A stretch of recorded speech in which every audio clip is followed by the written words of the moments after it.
WTUL New Orleans, 91.5 FM. Greetings. It is 10:06 p.m. according to our WTUL clocks. I am Dead Lloyd, and with me is Monte Carlo shuffling in the background. A very special WTUL metal show going on tonight. But first, we have an event calendar for you with some events that are currently going on. Oh, hi. Just going to come join us here. I gotcha. Starting off, 7 o'clock at Dragon's Den, we have New Orleans Jazz Manouche. 8 o'clock at Snug Harbor Jazz Bistro, the Charmaine Neville Band with an additional show at 10 p.m. 8 o'clock at One Night Jacks, we have Blind Texas Marlin in the front lounge. 9 o'clock at Gasa Oak House plus Matron. 9 o'clock at Siberia Comic Strip, Comedy and Burlesque. 9:30 at Zeitgeist, we have Mom and Dad. And finally, 11 o'clock Dragon's Den, Hangover Mondays with DJ Il Medina. If you want to see any of those, you can check out our website at WTLNewOrleans.com. That was incredible. It's like I did the times 1, 2.5 speed on YouTube to go through all of that. Wow. Additionally, we have a little pair of tickets we're giving away. One pair of tickets to the Joy Theater for Wednesday, May 16th. That's awfully far ahead. May 16th at 9 p.m., Dr. Dog. So if you're interested in those pairs of tickets. It does definitely make sense that they're trying to give those away really, really early. That show is going to be very populated. That's all I can really say about that. Indeed. So for Dr. Dog tickets, Wednesday, May 16th, 9 p.m., you can call the WTUL studio. 504-865-5885 is the phone number. We've got a lot of ground to cover, lots of interesting things going on here. We got Kyle Thomas of Exhorter in the studio, so we're all going to get settled, and then we're going to hear from him. But in the meantime, let's get back to what we're doing, the music.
want to thank Monty for manning the board right now. I think I'm going through. All right, so, well, I'd mentioned earlier that we have Kyle Thomas in the studio. Hello, Kyle. Hello. How Yes, y'all your doing today? mic is on. Great. Good deal. Great. Thank you for curtailing your bedtime. Old man. coming to hang out with us. You've had some history with WTUL, haven't you? Yes. All the way back to 1986, which was the year that Exhorter was born. We had a few demos that we had done early on, and we would come down here on the Hardcore Show as very special, annoying guests, I'm quite certain. And Butch was the one that ran the Hardcore Show.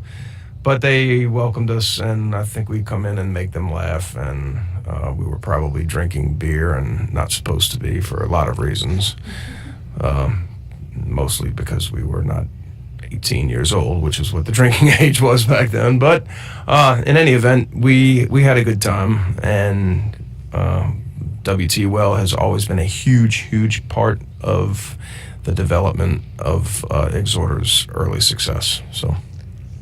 Yeah, we appreciate that. And here at the Metal Show, we've tried to incorporate Exhorter as much as possible into our set lists, whether it be local or just like a international scope here.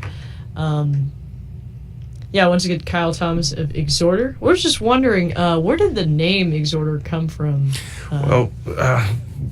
The summer that we really finalized the lineup, I was the last one to join. Really?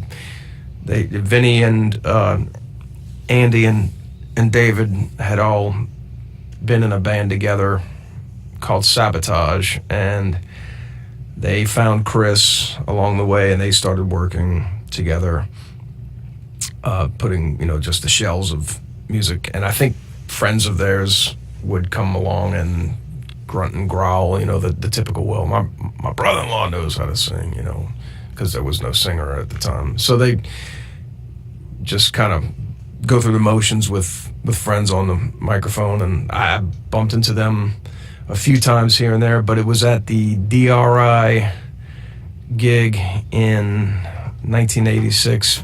It was for the Dealing With It tour. I went to that. That was probably my first really big hardcore show that I went to, and they were there, and a friend introduced us, and we started talking, and they said, well, you want to come swing by Chris's mom's house? And we would practice in the bedroom there, and so I went one hot summer afternoon, and all these guys jammed into Chris's bedroom. Chris took all his furniture out. There was literally just like a futon on the floor, and I think it was Exodus, Deliver Us to Evil was my audition song, and from square one, that was it.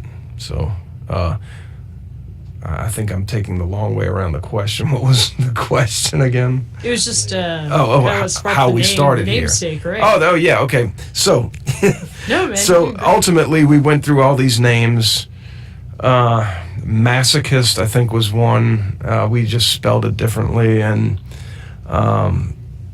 Merciless Onslaught, which I think was actually a song title on the first Metal Church album. So we're trying to find an identity and going through all these ideas and not really falling in love with them at all. I went to rehearsal one day, and Vinny and Chris came up and they were like, look, we put these two words together.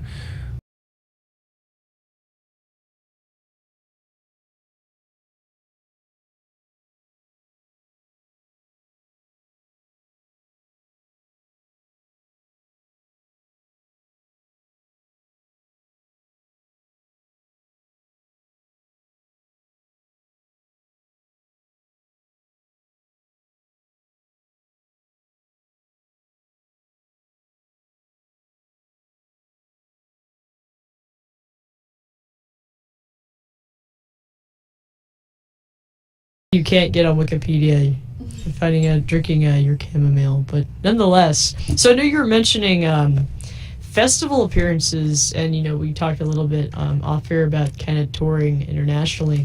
I'm looking at some of these upcoming shows, and it's just on paper, it just sounds so incredibly exciting. Internationally, it's in mid-June. It looks like you're going to be playing Hellfest. Yes, That's that's one incredible. I've been wanting to play for a long time. You guys have never played before. No. Wow. No, not in any of the bands that I've been in. I have not been able to get on Hellfest, but Yeah, and I'm also looking at Download Festival Madrid. Is that Download just Madrid, like yes. a branch off of Download? yeah, that's Okay, stuff. They're so I all thought. associated with each other. Right. I'm seeing. Must be great. Party soon. Oh, we got. Madrid must be a great scene. I see like tons of bands that go through, and there has to be a reason people keep going back and have these great like experiences there. I'm jealous. Spain has some beautiful countryside. It's really nice. Absolutely. I also see Alcatraz Festival. Huh. Wow, in Belgium. So, Yeah, there's a few of them. I can't remember where they all are, but yeah. they're just popping up left and right now. Right. So I'm having a tough time bookmarking everything. Totally get that. One thing. Well, I was gonna say one thing we do know where you're playing in Brooklyn, right? You're playing at St. Vitus. St. Vitus Bar, yes. Right, and that's particularly special because you're going to be doing 2 albums in its entirety, right? That's the plan. So Slaughter in the Vatican one night, and then And the the Law Law the the Second, next correct. Yeah. night. Wow.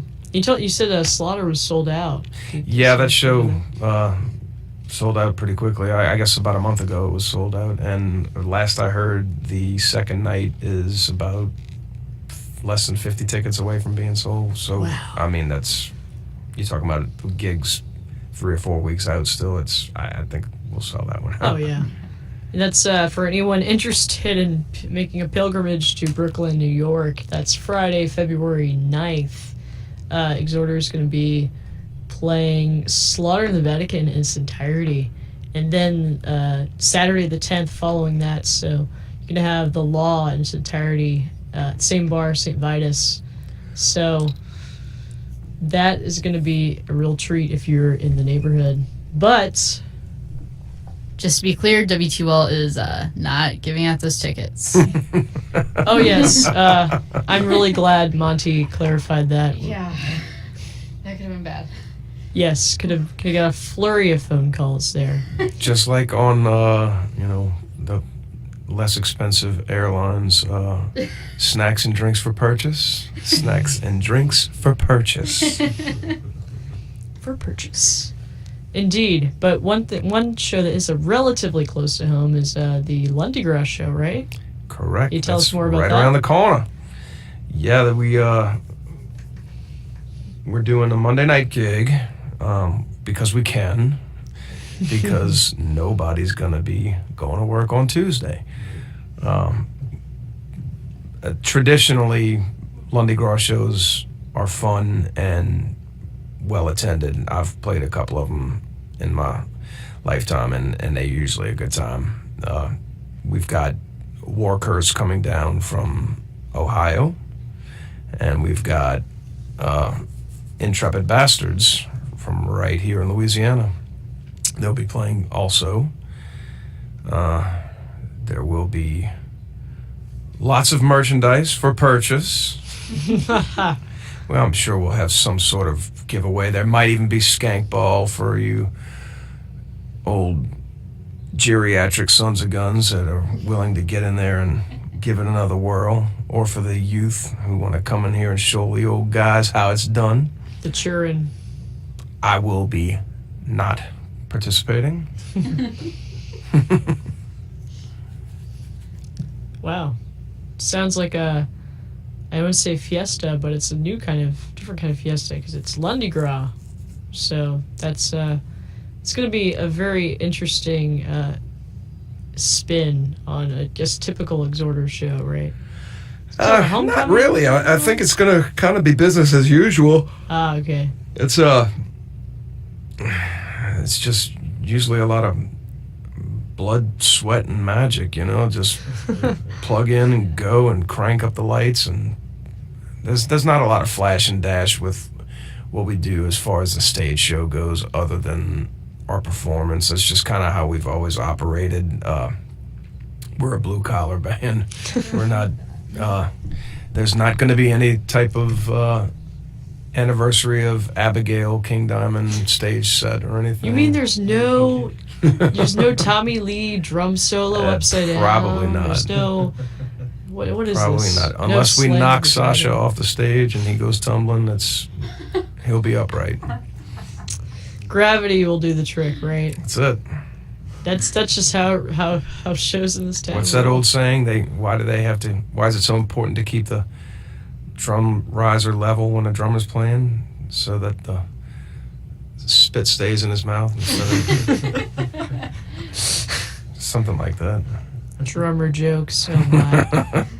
Well, do you have anything else you're sort of maybe looking towards in this reunion beyond just maybe the festivals, or just kind of taking it day by day or anything like that? Like a bucket list sort of things you want to kind of do with Exhorder, or are you just kind of glad that there's a lot of reasons why I'm excited right. about getting back. I mean, just for the band to get its due that it rightly deserves. That's important to me. The legacy that every member that ever set foot on stage with us sweated for back in the day. The pleasure of being on stage with my friend and brother Vinny LaBella is very exciting to look forward to, and just bringing the songs to life for a generation of people that have never seen it. When we played the Rock Hard Festival in Gelsenkirchen, Germany, back in 2010, that was probably the thing that struck me the most, impact-wise, was just the amount of young people there that not only were excited to see us play, but knew the words. And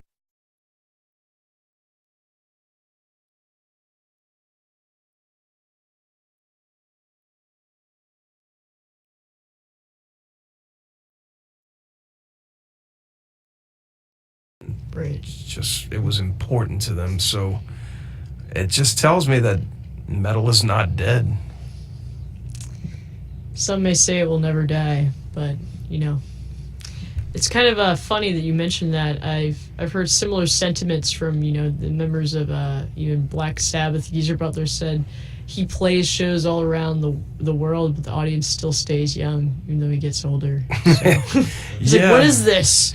Now that works both ways though, because right.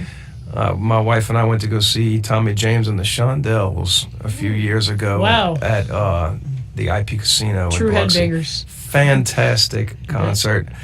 But I'm going to tell you that we were the youngest people there. I'm pretty sure that we were.